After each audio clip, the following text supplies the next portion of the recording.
આજે 26 નવેમ્બર એટલે કે ડોક્ટર બાબા સાહેબ આંબેડકરે પવિત્ર ગ્રંથ જે ભારતને આપ્યો હતો તે દિવસ.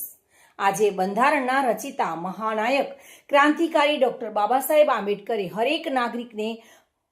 હક અનામત અધિકાર કાયદો આપ્યો. તેવા મહાનાયકને ખૂબ ખૂબ અભિનંદન આપવામાં આવ્યા હતા. આદિવાસી ધારી તાલુકાના તમામ ભીમ બંધુઓ, યુવાનો, વડીલો સાથે મળીને ડોક્ટર બાબા સાહેબ આંબેડકરના સ્ટેચ્યુને એકત્રિત થઈને ફૂલહાર કરી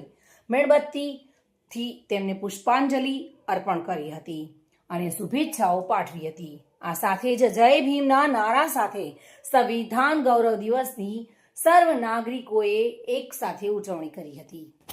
આજે 26 ડિસેમ્બર એટલે ડૉક્ટર બાબા સાહેબ આંબેડકરે, નવેમ્બર એટલે આજે ડૉક્ટર બાબા સાહેબ આંબેડકરે જે બંધારણ દિવસ કહેવામાં આવે છે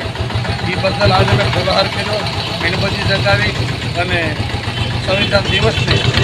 આજે અમે ખૂબ ખૂબ અભિનંદન આપીએ છીએ કે જે સ્ત્રીઓના મુખ્ય દાતા ડૉક્ટર બાબા સાહેબ આંબેડકરને અમારા કાર્યક્રમ ધારી તાલુકા લેવલે બાબા સાહેબના સ્ટેચ્યુએ ધારી તાલુકાના તમામ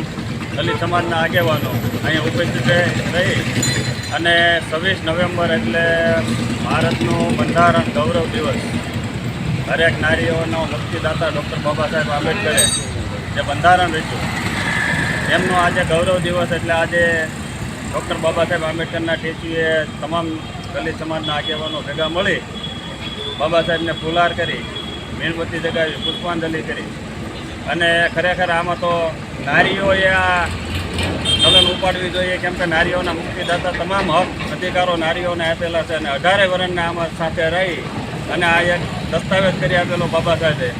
એમાં હરેક સમાજે હારે સાથે રહી.